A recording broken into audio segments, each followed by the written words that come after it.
See, you and I, we have a lot more in common than you might think. We can disagree on all those hot button issues. We can disagree on the abortion issue, the vaccine issue, if we should be sending billions of dollars to Ukraine or not. We can disagree on all of that and still be on the side of the people, because regardless of our differences on all of those issues and more, we're still losing. We, the people, are still losing. And there's a few in power. There's a few in power that are winning, and they are dividing us on purpose. They know exactly what we're doing. It is a big club, and you and I are not in it, my friends.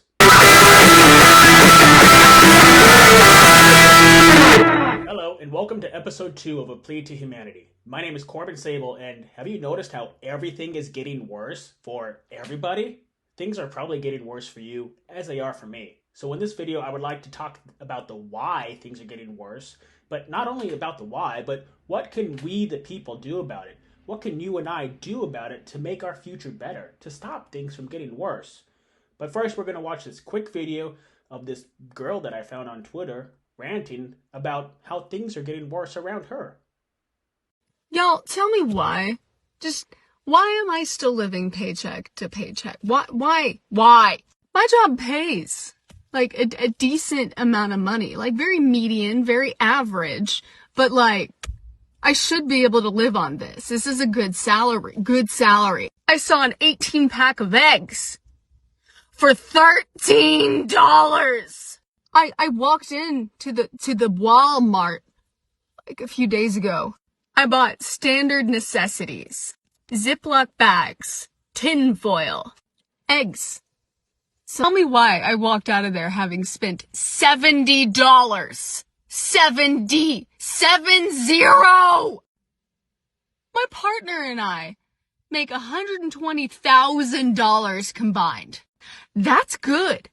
That should be okay. Like, we should be set. Took a lot of work and effort and resume building and all the good stuff to get here. Why are we both living paycheck to f***ing paycheck? This is not sustainable. How are people going to find a place to live? How are we supposed to continue to eat? Like, forget about me, because we're still living. We're kind of making it. Like, it's not as horrible as it could be. But what about these young kids trying to start a life, trying to get out of their parents' house and be independent adults, and they can't. They can't. Amen, sister. Amen. I can definitely relate to her. Can you relate to her? Probably. I mean, unless you have the $50 million or more that I mentioned in episode 1, and you can sail off to some distant island and ride out the catastrophes brought onto us by our corrupt politicians, you might not be able to relate to her. But chances are you're watching this and you can relate to her. Like I can relate to her. Things are getting worse and worse for everybody, for most of people. But yet we are arguing about things that do not really matter, like the abortion issues, the gun control issues, the climate change, are you vaccinated or not? Those things do not hold a candle. I'm not saying they're not important. I'm saying they do not hold a candle to what's coming down the road if we do not unite and get our stuff together. Those issues that we argue about and let divide us do not hold a candle to the possible or potential bleak economic future that we all have if we do not unite and reprioritize what is important. So she mentioned some couple of things, like things might be tough for us today, but imagine what's going to happen, or what life is going to be like for our children. What kind of future are our children going to inherit? We need to get our stuff together now. We need to unite behind what's important now. And the only way to do that is to reprioritize our focus as to what's most important. Are we going to continue to divide ourselves and label us as conservatives or liberals? Are we going to continue to divide ourselves amongst these ideological lines, such as abortion and what our opinion of the vaccine is? Or are we going to swallow our pride and get our stuff together and unite behind the bigger and better things that we all need to focus on to take our power back? So I guarantee you, when you were watching that video, you weren't thinking what her position on abortion was. No, you were definitely relating to her.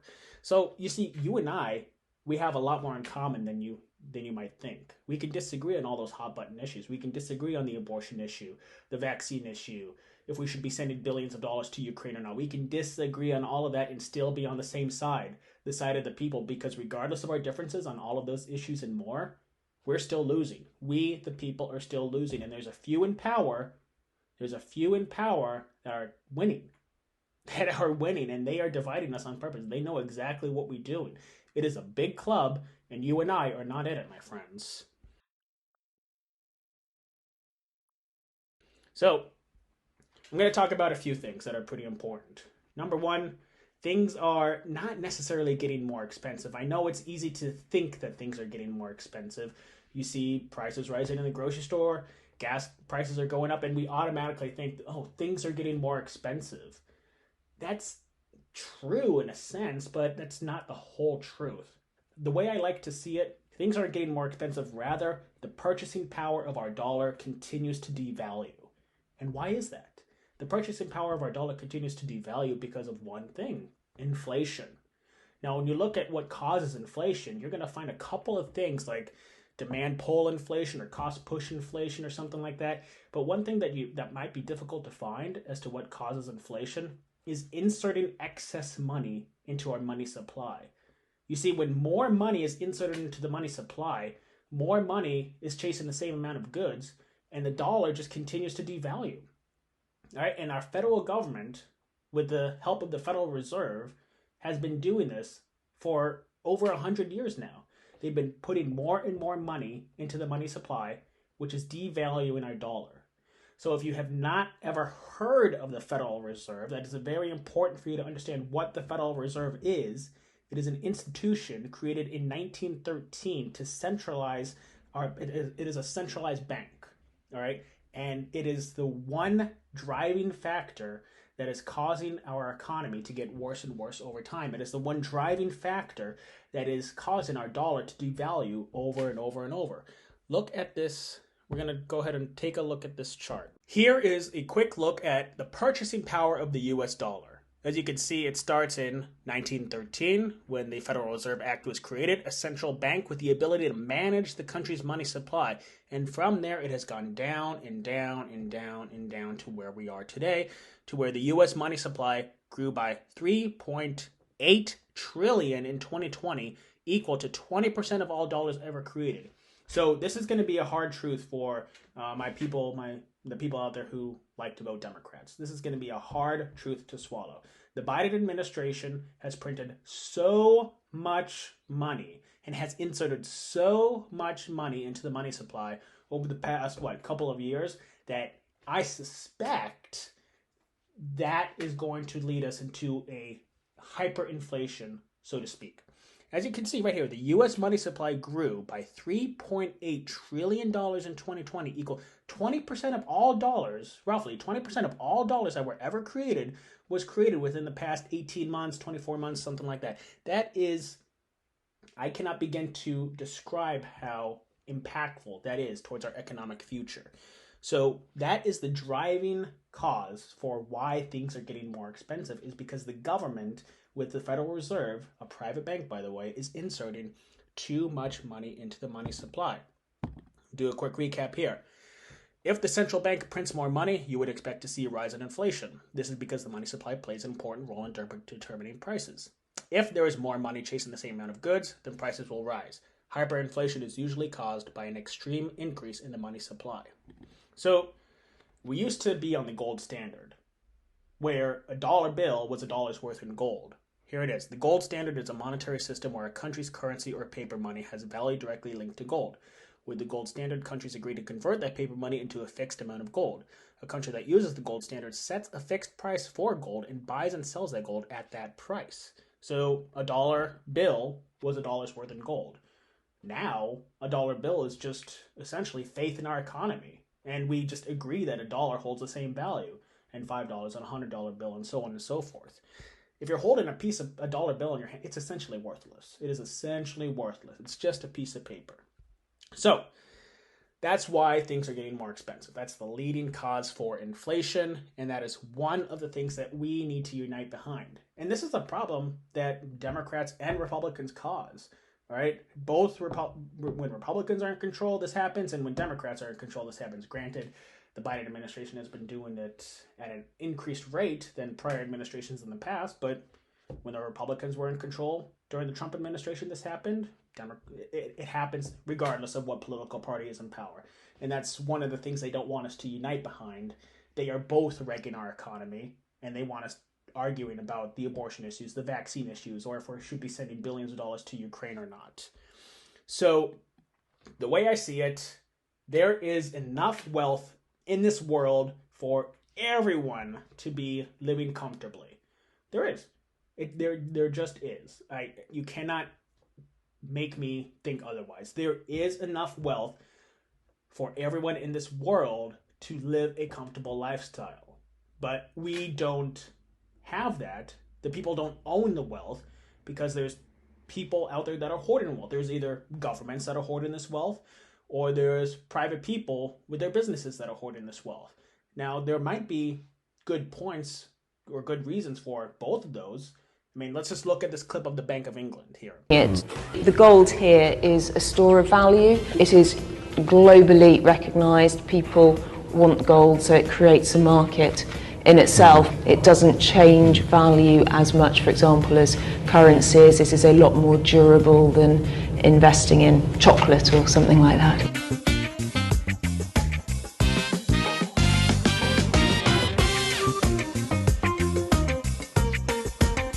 There you go. Did you see all of that gold that the Bank of England had worth 200 billion pounds? Now, there might be some positive aspects as to why the Bank of England is hoarding that gold. In the event of some, I don't know, war or natural disaster or economic catastrophe, then the Bank of England can then use that money to help their citizens. On the other side, a company that's worth billions and billions of dollars, or a private citizen that has millions and billions of dollars in net worth, I get it. There could be some positive aspects to that. They can create jobs. They can help the economy grow. But at the end of the day, if wealth rests with them, it doesn't rest with the people. So it's a trade-off. It really is. Do we want wealth to be in the hands of the government? Do we want wealth to be in the hands of the rich, the 1%, the corporations, or do we want wealth to be with the people? It's a question you need to ask yourself, and it's a trade-off. There are some good things to both sides. There are some bad aspects to both sides. So how does this all tie into transferring power back to the people? Well, as I mentioned before, I believe that we have a bleak economic future ahead of us. A very, very bleak economic future ahead of us. I hope I'm wrong. But that's what I believe. And the reason why I believe this to be true is because we are arguing over things that, I'm not saying they don't matter. I'm just saying they don't hold a candle to what's more important.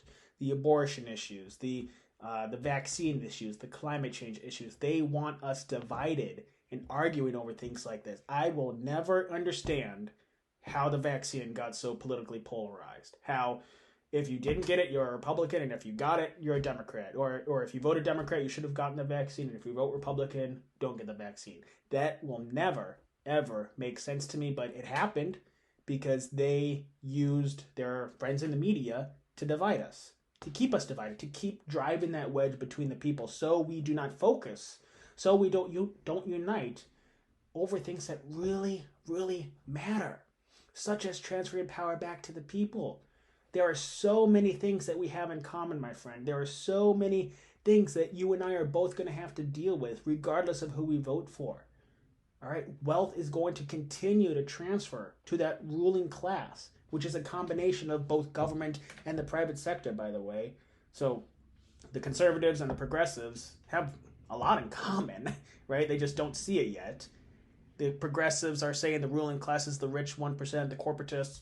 The conservatives are saying the ruling class is the corrupt government, corrupt big government, but the ruling class is both. The ruling class is both a combination of the rich ruling class and the corrupt government, because the rich 1%, they have the government bought and paid for the corrupt government. So the ruling class is both. So when the progressives say tax the rich, all you're doing is transferring wealth from the private sector of the ruling class to the public sector of the ruling class, which is our corrupt government. There's a lot of work that needs to be handled. But the first step in transferring power back to the people is unlabeling yourself and understanding that we are on the same side, regardless of who we vote for and regardless of our stance on abortion or the vaccines or whatever. You have to understand that we're on the same side, and you have to unlabel yourself. Don't label yourself as a conservative, a liberal, a Republican, or Democrat. Just that is the first step in transferring power back to the people, because we have more in common than what you might imagine. All that being said, I'll wrap it up. Thanks for watching episode 2 of Plea to Humanity. Everything is getting worse for you and for me, but if we unite and reprioritize what's important to us, we can take our power back from those that have taken it. Remember, you and I are on the same side, regardless of our differences in political ideology. You and I are not in different camps. We are on the same side, the side of the people. Remember that, and thanks for watching. If you like this video, please give it a like, subscribe to this channel, share it with a friend. And again, my name is Corbin Sable. Thank you for watching.